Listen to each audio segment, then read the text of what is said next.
Shalom friends, एक बार फिर से आप सभी का स्वागत है। आज मैं आपके लिए लेकर आई हूँ एक 1 ईयर बाइबल रीडिंग कैलेंडर। अगर आपका कोई बाइबल रीडिंग रूटीन नहीं है और आप कभी भी अपनी पूरी बाइबल कंप्लीट नहीं कर पाए हैं, तो ये वीडियो आपके लिए है। इसमें ओल्ड टेस्टमेंट और न्यू टेस्टमेंट के सभी चैप्टर्स को डे वाइज ऑर्गेनाइज किया गया है। डे 1 से लेकर डे 365 तक के सभी चैप्टर्स आपको यहाँ मिलेंगे। डे 365 पर आप अपनी पूरी बाइबल कंप्लीट कर पाएंगे, तो आप इसके द्वारा आशीषित हों। और अगर आपको ये वीडियो पसंद आती है तो आप अपने फैमिली और फ्रेंड्स से शेयर करें, और अगर आप चाहें तो आप सब्सक्राइब, लाइक और कमेंट भी करें और बेल आइकन को प्रेस करके नोटिफिकेशन ऑन करना ना भूलें। So praise the lord, shalom to everyone.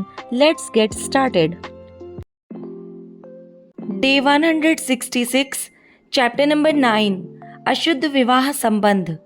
जब ये काम हो चुके तब हाकिम मेरे पास आकर कहने लगे, ना तो इजरायली लोग, ना याजक, ना लेविये इस ओर के देशों के लोग से अलग हुए, वरन उनके से अर्थात कनानियों, हित्तियों, परिज्जियों, यबूसियों, अम्मोनियों, मोआबियों, मिस्रियों और एमोरियों के से घिनौने काम करते हैं, क्योंकि उन्होंने उनकी बेटियों में से अपने और अपने बेटों के लिए स्त्रियां कर ली हैं, और पवित्र वंश इस ओर के देशों के लोगों में मिल गया है, वरन हाकिम और सरदार इस विश्वासघात में मुख्य हुए हैं।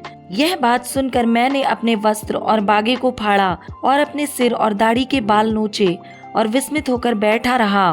तब जितने लोग इज़राइल के परमेश्वर के वचन सुनकर बंधुआई से आए हुए लोगों के विश्वासघात के कारण थरथराते थे, सब मेरे पास इकट्ठे हुए, और मैं सांझ को भेंट के समय तक विस्मित होकर बैठा रहा। परंतु सांझ की भेंट के समय मैं वस्त्र और बागा फाड़े हुए उपवास की दशा में उठा, फिर घुटनों के बल झुका और अपने हाथ अपने परमेश्वर की ओर फैलाकर कहा, हे मेरे परमेश्वर, मुझे तेरी ओर अपना मुंह उठाते लाज आती है, और हे मेरे परमेश्वर, मेरा मुंह काला है, क्योंकि हम लोगों के अधर्म के काम हमारे सिर पर बढ़ गए हैं और हमारा दोष बढ़ते बढ़ते आकाश तक पहुंचा है। अपने पुरखाओं के दिनों से लेकर आज के दिन तक हम बड़े दोषी हैं, और अपने अधर्म के कामों के कारण हम अपने राजाओं और याजकों समेत देश देश के राजाओं के हाथ में किए गए कि तलवार, दासत्व, लूटे जाने और मुंह काला हो जाने की विपत्तियों में पड़े, जैसे कि आज हमारी दशा है। पर अब थोड़े दिन से हमारे परमेश्वर यहोवा का अनुग्रह हम पर हुआ है कि हम में से कोई कोई बच निकले और हमको उसके पवित्र स्थान में एक खूंटी मिले, और हमारा परमेश्वर हमारी आंखों में ज्योति आने दे, और दासत्व में हमको कुछ विश्रांति मिले। हम दास तो हैं ही, परंतु हमारे दासत्व में हमारे परमेश्वर ने हमको नहीं छोड़ दिया, वरन फारस के राजाओं को हम पर ऐसे कृपालु किया कि हम नया जीवन पाकर अपने परमेश्वर के भवन को उठाने और उसके खंडरों को सुधारने पाए, और हमें यहूदा और यरूशलेम में आड़ मिली। अब हे हमारे परमेश्वर, इसके बाद हम क्या कहें? यही कि हमने तेरी उन आज्ञाओं को तोड़ दिया है जो तूने यह कहकर अपने दास नबियों के द्वारा दी, जिस देश के अधिकारी होने को तुम जाने पर हो, वह तो देश देश के लोगों की अशुद्धता के कारण और उनके घिनौने कामों के कारण अशुद्ध देश है। उन्होंने उसे एक सीमा से दूसरी सीमा तक अपनी अशुद्धता से भर दिया है। इसलिए अब तू ना तो अपनी बेटियां उनके बेटों को ब्याह देना, और न उनकी बेटियों से अपने बेटों का विवाह करना, और ना कभी उनका कुशल क्षेम चाहना, इसलिए कि तुम बलवान बनो और उस देश के अच्छे अच्छे पदार्थ खाने पाओ, और उसे ऐसा छोड़ जाओ कि वह तुम्हारे वंश के अधिकार में सदैव बना रहे। उस सब के बाद जो हमारे बुरे कामों और बड़े दोष के कारण हम पर बीता है, जबकि हे हमारे परमेश्वर, तूने हमारे अधर्म के बराबर हमें दंड नहीं दिया, वरन हम में से कितनों को बचा रखा है, तो क्या हम तेरी आज्ञाओं का फिर से उल्लंघन करके इन घिनौने काम करने वाले लोगों से समधियाना का संबंध करें? क्या तू हम पर यहाँ तक कोप ना करेगा जिससे हम मिट जाएं, और ना तो कोई बचे और ना कोई रह जाए? हे इज़राइल के परमेश्वर यहोवा, तू धर्मी है, हम बचकर मुक्त हुए हैं जैसे कि आज वर्तमान है। देख, हम तेरे सामने दोषी हैं, इस कारण कोई तेरे सामने खड़ा नहीं रह सकता। चैप्टर नंबर 10, अन्य जातीय स्त्रियों का दूर किया जाना। जब एजरा परमेश्वर के भवन के सामने पड़ा, रोता हुआ प्रार्थना और पाप का अंगीकार कर रहा था, तब इज़राइल में से पुरुषों, स्त्रियों और बच्चों की एक बहुत बड़ी मंडली उसके पास इकट्ठी हुई, और लोग बिलक बिलक कर रो रहे थे।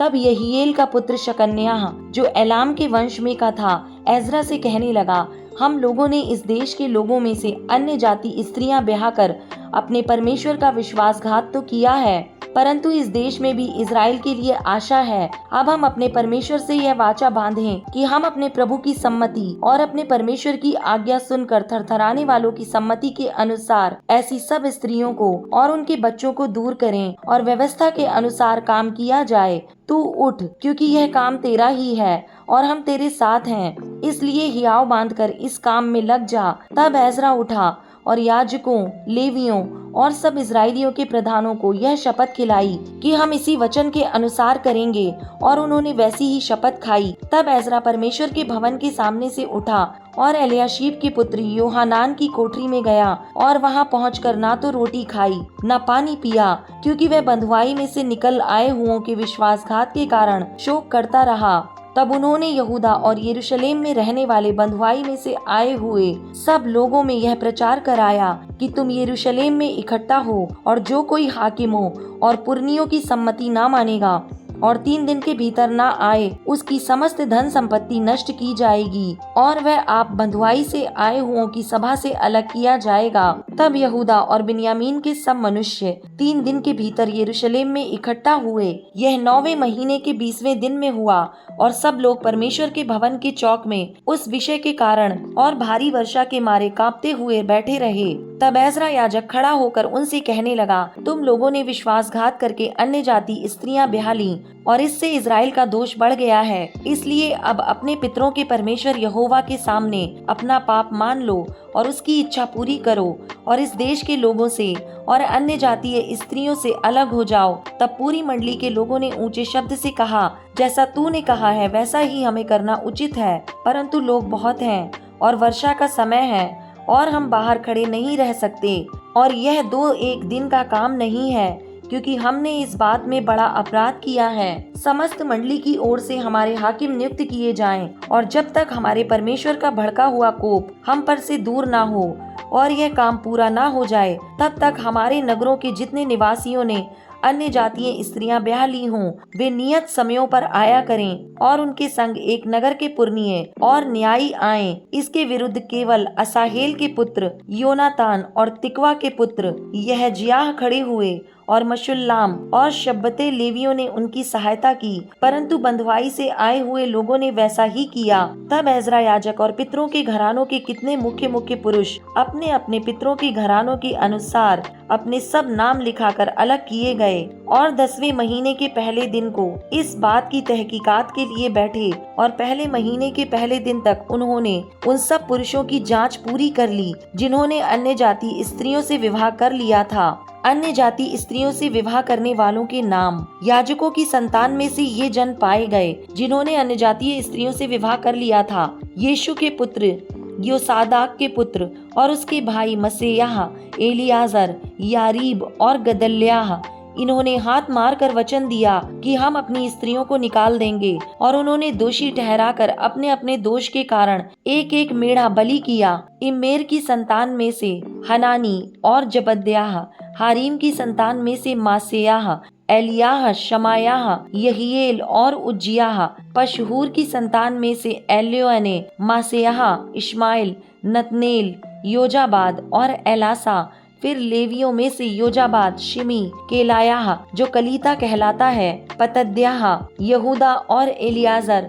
गवैयों में से एलियाशीब, और द्वारपालों में से शल्लूम, तेलेम और ऊरी। इजराइल में से परोश की संतान में रमयाह, यिजिहा, मलिक्याह, मियामीन, एलियाजर, मलिक्याह और बनायाह। एलाम की संतान में से मतन्याह, जकर्याह, यहीएल, अब्दी, यरेमोत और एलियाह। जत्तू की संतान में से एलियोने, एलियाशीब, मतन्याह, यरेमोत, जाबाद और अजीजा।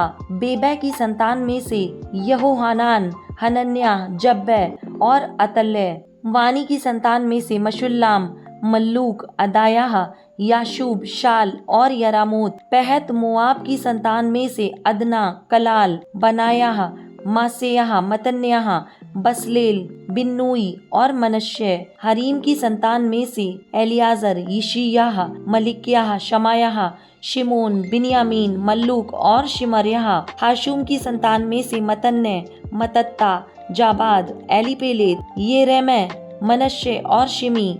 बानी की संतान में से मादे, अमराम, उएल, बनायाह, बेदियाह, कलूही, बनयाह, मरेमोत, एल्याशीब, मतन्याह, मतन्ने, यासू, बानी, बिन्नुई, शिमी, शेलेम्याह, नातान, अदायाह, मकंदबे, शाशे, शारे, अजरेल, शेलेम्याह, शेमर्याह, शल्लूम, अमर्याह और योसेफ। नबो की संतान में से यीएल, मतियाह, जाबाद, जबीना, यद्दो, योएल और बनायाह, इन सबों ने अन्य जातियां स्त्रियां ब्याह ली थीं और बहुतों की स्त्रियों से लड़के भी उत्पन्न हुए थे। Acts chapter number 1। परिचय। हे थियोफिलुस, मैंने पहली पुस्तिका उन सब बातों के विषय में लिखी जो यीशु आरंभ से कहता और सिखाता रहा, उस दिन जब तक वह उन प्रेरितों को जिन्हें उसने चुना था पवित्र आत्मा के द्वारा आज्ञा देकर ऊपर उठाया ना गया। उसने दुख उठाने के बाद बहुत से पक्के प्रमाणों से अपने आप को उन्हें जीवित दिखाया और 40 दिन तक वह उन्हें दिखाई देता रहा और परमेश्वर के राज्य की बातें करता रहा और उनसे मिलकर उन्हें आज्ञा दी, यरूशलेम को ना छोड़ो, परंतु पिता की उस प्रतिज्ञा के पूरे होने की बाट जोहते रहो जिसकी चर्चा तुम मुझसे सुन चुके हो, क्योंकि यूहन्ना ने तो पानी से बपतिस्मा दिया है, परंतु थोड़े दिनों के बाद तुम पवित्र आत्मा से बपतिस्मा पाओगे। यीशु का स्वर्गारोहण। अतः उन्होंने इकट्ठे होकर उससे पूछा, हे प्रभु, क्या तू इसी समय इज़राइल को राज्य फेर देगा? उसने उनसे कहा, उन समयों या कालों को जानना जिनको पिता ने अपने ही अधिकार में रखा है तुम्हारा काम नहीं, परंतु जब पवित्र आत्मा तुम पर आएगा तब तुम सामर्थ पाओगे और यरूशलेम और सारे यहूदिया और सामरिया में और पृथ्वी की छोर तक मेरे गवाह होगे। यह कहकर वह उनके देखते देखते ऊपर उठा लिया गया और बादल ने उसे उनकी आंखों से छिपा लिया। उसके जाते समय जब वे आकाश की ओर ताक रहे थे तो देखो, 2 पुरुष श्वेत वस्त्र पहने हुए उनके पास आ खड़े हुए और उनसे कहा, हे गलीली पुरुषों, तुम क्यों खड़े आकाश की ओर देख रहे हो? यही यीशु जो तुम्हारे पास से स्वर्ग पर उठा लिया गया है, जिस रीति से तुमने उसे स्वर्ग को जाते देखा है, उसी रीति से वह फिर आएगा। मतियाह को यहूदा का पद मिलना। तब वे जैतून नामक पहाड़ से जो यरूशलेम के निकट एक सबत के दिन की दूरी पर है, यरूशलेम को लौटे। जब वे वहां पहुंचे तो उसी अटारी पर गए जहां पतरस और यूहन्ना और याकूब और अंद्रियास और फिलिपुस और थोमा और बरतुल्मै और मत्ती और हल्फई का पुत्र याकूब और शमौन जलोतेस और याकूब का पुत्र यहूदा रहते थे। ये सब कई स्त्रियों और यीशु की माता मरियम और उसके भाइयों के साथ एक चित्त होकर प्रार्थना में लगे रहे। उन्हीं दिनों में पतरस भाइयों के बीच में जो 120 व्यक्ति के लगभग थे खड़ा होकर कहने लगा, हे भाइयों, अवश्य था कि पवित्र शास्त्र का वह लेख पूरा हो जो पवित्र आत्मा ने दाऊद के मुख से यहूदा के विषय में, जो यीशु के पकड़ने वालों का अगुआ था, पहले से कहा था, क्योंकि वह तो हम में गिना गया और इस सेवकाई में सहभागी हुआ।